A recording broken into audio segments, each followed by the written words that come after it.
வணக்கம். இது பேத்தமிழின் செய்திகள். முதலில் தலைப்புச் செய்திகள். விடுதலை புலிகள் அமைப்பின் சின்னத்துடனான சுவரொட்டி போலீஸ் விசாரணைகள் ஆரம்பம். மாவீர தின நிகழ்வு நடத்தியோரை ஏன் கைது செய்யவில்லை? கொழும்பு நீதவான் கேள்வி. கெலம் ஏசுமணவுக்கு விளக்கமறியல் உத்தரவு. சமூக ஊடகங்களை கட்டுப்படுத்தும் அரசாங்கம் மொட்டுத்திறப்பு குற்றச்சாட்டு. திருகோணமலையை சேர்ந்த 60 வயது பெண்ணுக்கு குற்றத்தடுப்பினரால் விசாரணை. அனுரவின் இந்திய விஜயத்தில் முக்கிய சந்திப்புகள் வெளியாகிய அறிவிப்பு. 10வது நாடாளுமன்றத்தின் முதலாவது அமர்வு. யாழ் இளைஞர்கள் விவகாரத்தை மறுக்கும் ரஷ்யா. ஜம்பாந்துறையில் போதைப் பொருளுடன் ஒருவர் கைது. பருத்தித்துறையில் கேஸ் சிலிண்டருக்கு முண்டியடித்த மக்களால் பரபரப்பு. இனி விரிவான செய்திகள்.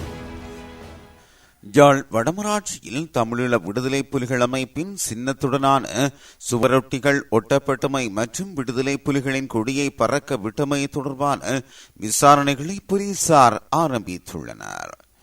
குறித்த விசாரணைகளை வல்வெட்டித்துறை போலீசார் முன்னெடுத்துள்ளனர். உடுப்பட்டியில் கடந்த 26ஆம் தேதி விடுதலை புலிகளின் சின்னத்துடனான சுவரொட்டிகள் ஒட்டப்பட்டிருந்ததாக போலீஸ் முறைப்பாடு பதிவு செய்யப்பட்டுள்ளது. இந்த நிலையில் மறுநாள் 27ஆம் தேதி உடுப்பட்டியில் விடுதலை புலிகளின் சின்னத்துடனான கொடி பறக்க விடப்பட்டிருந்ததாக தெரிவிக்கப்படுகின்றது. இவை தொடர்பில் வல்வெட்டித்துறை போலீசாருக்கு தகவல் கிடைக்க பெற்றதையடுத்து போலீசார் அவ்விடத்திற்கு சென்று அவற்றை அகற்றியதுடன் அவற்றை சான்று பொருட்களாக போலீஸ் நிலையத்திற்கு எடுத்துச் சென்றிருந்தனர். இந்த நிலையில் இந்த சம்பவம் தொடர்பில் விசாரணைகளை முன்னெடுத்துள்ள போலீசார் சம்பவத்துடன் தொடர்புடைய நபர்களை கைது செய்ய நடவடிக்கை எடுத்துள்ளனர். மாவீர தின நிகழ்வு நடத்தியோரை ஏன் கைது செய்யவில்லை என கொழும்பு நீதிமன்றம் கேள்வி எழுப்பியுள்ளது. கொழும்பு பிரதான நீதவான் திலின கமகே குற்ற விசாரணை பிரிவிடம் நேற்றைய தினம் இந்த கேள்வியை எழுப்பியுள்ளதாக தெரிவிக்கப்படுகிறது. மாவீர தின நிகழ்வுகள் குறித்த புகைப்படங்கள், காணொளிகளை சமூக ஊடகங்களில் பிரச்சாரம் செய்த குற்றச்சாட்டின் பேரில் சிலரை போலீசார் கைது செய்திருந்தனர். எனினும் இந்த மாவீரர் நிகழ்வுகளை மேற்கொண்டவர்களை அடையாளம் கண்டு ஏன் கைது செய்யவில்லை என நீதவான் கேள்வி எழுப்பியுள்ளதாக தெரிவிக்கப்படுகின்றது. மாவீரர் தின நிகழ்வுகள் குறித்த காணொளியை சமூக ஊடகங்கள் வாயிலாக பிரச்சாரம் செய்தார் என்ற குற்றச்சாட்டின் பேரில் கெலம் கர்சன என்ற நபர் கைது செய்யப்பட்டிருந்தார்.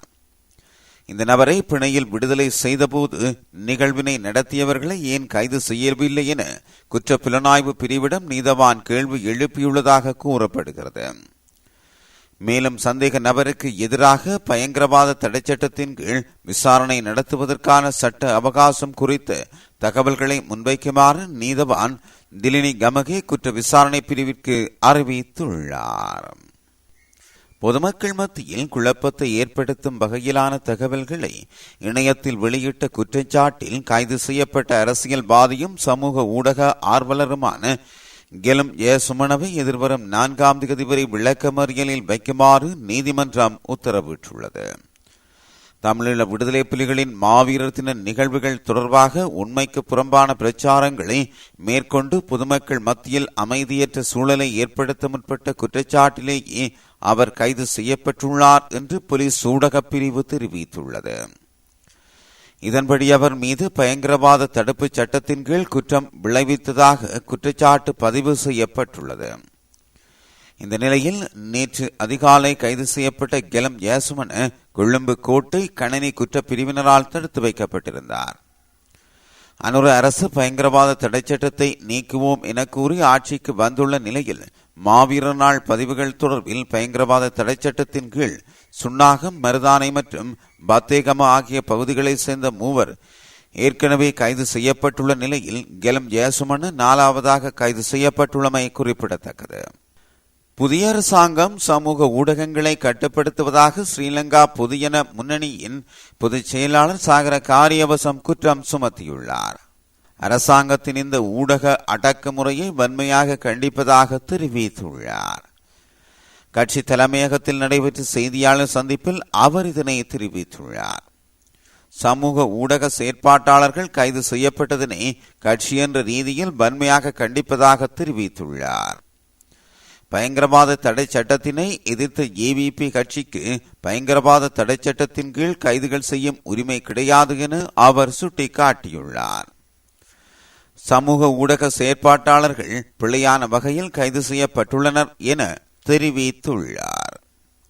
நாடு என்ற ரீதியில் இன்று ஜனநாயகம் தொடர்பில் பாரதூரமான ஓர் நிலைமையை இன்று எதிர்நோக்க நேரிட்டுள்ளது என அவர் சுட்டிக்காட்டியுள்ளார். அப்பாவி நாடாளுமன்ற உறுப்பினர் ஒருவரை வீதியில் அடித்து கொலை செய்யும் அளவிற்கு மக்கள் மனதில் குரோதத்தை விதைத்த ஏவிபி இன்று சமூக ஊடகங்களை முடக்குவதாக தெரிவித்துள்ளார். சமூக ஊடக செயற்பாட்டாளர்கள் பயங்கரவாத தடைச்சட்டத்தின் கீழ் பிழையாக கைது செய்யப்பட்டுள்ளனர் என சாகர காரியவசம் தெரிவித்துள்ளார். திருகோணமலையை சேர்ந்த 60 வயது பெண்ணொருவர் பயங்கரவாத குற்றத்தடுப்பினரால் விசாரணைக்கு அழைக்கப்பட்டுள்ளார். இதன்படி எதிர்வரும் 4ஆம் தேதி விசாரணை இடம்பெற உள்ளதாக அழைப்பு கடிதத்தில் குறிப்பிடப்பட்டுள்ளது. இந்த நிலையில் எந்தவித காரணங்களும் குறிப்பிடப்படாமல் விசாரணைக்கென அழைக்கப்பட்டுள்ளதாக தெரிய வருகின்றது. இதனிடையே இலங்கை போலீசார் மேற்கொள்ள வேண்டிய விசாரணையினை பயங்கரவாத பிரிவை கொண்டு நடத்துவது ஒரு அச்சுறுத்தும் செயல். சமூக ஊடகங்களில் சில கருத்துக்கள் இவ்வாறு முன்வைக்கப்படுகின்றன. ஜனாதிபதி அனுரகுமார திசாநாயக்க எதிர்வரும் 16ஆம் தேதி டில்லிக்கு பயணம் மேற்கொள்ள உள்ளார் என இராஜதந்திர வட்டாரங்களை மேற்கோள் காட்டி தகவல் வெளியாகியுள்ளது. 16 மற்றும் 17ஆம் தேதிகளில் இந்தியாவில் முக்கியத்துவமிக்க சந்திப்புகளில் ஜனாதிபதி ஈடுபட உள்ளார் எனவும் கூறப்படுகின்றது. இந்திய பிரதமர் மற்றும் வெளிவிவகார அமைச்சர் ஆகியோருடன் ஜனாதிபதி பேச்சு நடத்தவுள்ளார் எனவும் வர்த்தக சமூகத்தினருடனும் சந்திப்பொன்று இடம்பெற உள்ளது எனவும் அறிய முடிகின்றது. மேலும் வெளிவிவகார அமைச்சர் விஜிதஹேரத், கடற்றொழில் அமைச்சர் இராமலிங்கம் சந்திரசேகர் ஆகியோரும் ஜனாதிபதியுடன் டில்லி செல்ல உள்ளனர். மீனவர் பிரச்சினை சம்பந்தமாகவும் சந்திப்புகளில் கலந்துரையாடப்பட உள்ளது. நாடாளுமன்றம் இன்றைய தினம் கூட உள்ளதாக தெரிவிக்கப்படுகிறது. இதன்படி இன்றைய தினம் முதல் எதிர்வரும் 6ஆம் தேதி வரையில் நாடாளுமன்ற அமர்வுகள் நடைபெறும் என தெரிவிக்கப்படுகிறது. கடந்த நவம்பர் மாதம் 21ஆம் தேதி அண்மையில் ஜனாதிபதி அனுரகுமார திசாநாயக்க ஆற்றிய கொள்கை பிரகடன உரை தொடர்பில் 2 நாட்கள் விவாதம் நடைபெறவுள்ளது. மேலும் நாளைய தினம் முற்பகல் 9:30 மணி முதல் மாலை 5 மணி வரையில் விவாதம் நடைபெறவுள்ளது. இதேவேளை எதிர்க்கட்சியின் பிரதம அமைப்பாளராக நாடாளுமன்ற உறுப்பினர் கயந்த கருணதிலக நியமிக்கப்பட்டுள்ளமை குறிப்பிடத்தக்கது. யாழ்ப்பாணத்தை சேர்ந்த இளைஞர்கள் சிலர் கட்டாயமாக ரஷ்ய இராணுவத்தில் இணைக்கப்பட்டுள்ளனர் என வெளியான தகவல்கள் ஆதாரமற்றவை என இலங்கைக்கான ரஷ்ய தூதரகம் தெரிவித்துள்ளது.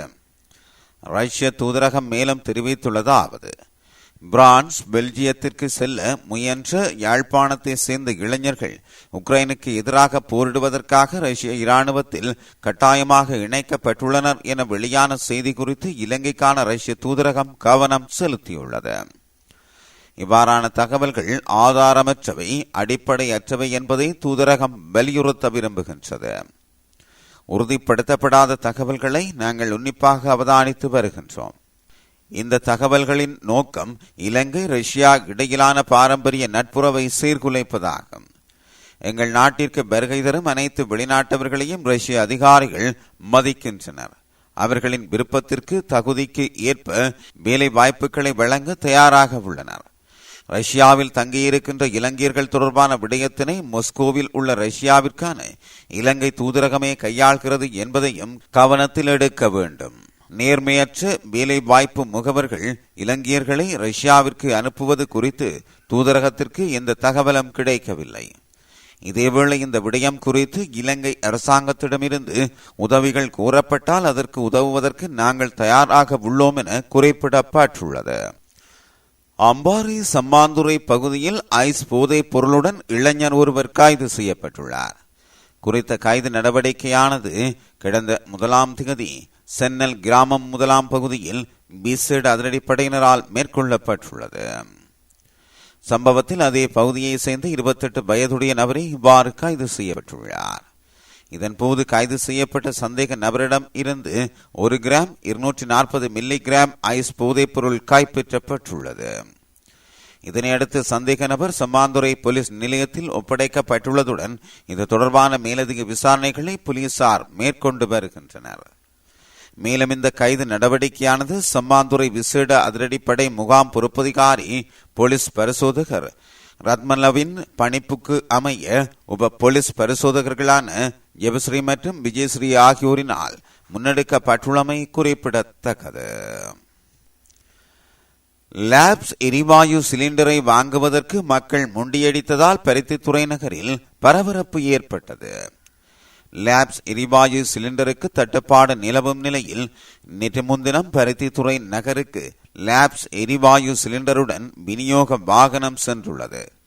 அதனை அவதானித்த மக்கள் உடனடியாக எரிவாயு சிலிண்டர்களுடன் விநியோக முகவர்களின் கடைகளில் குவிந்தனர்.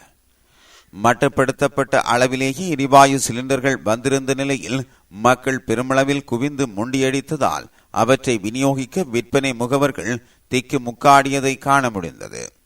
சிலர் வெற்று எரிவாயு சிலிண்டர்களுடன் விநியோக வாகனத்தை பின்தொடர்ந்து சென்றதையும் காண முடிந்தது. இது பி தமிழின் செய்திகள். மீண்டும் நாளை சந்திப்போம். நன்றி.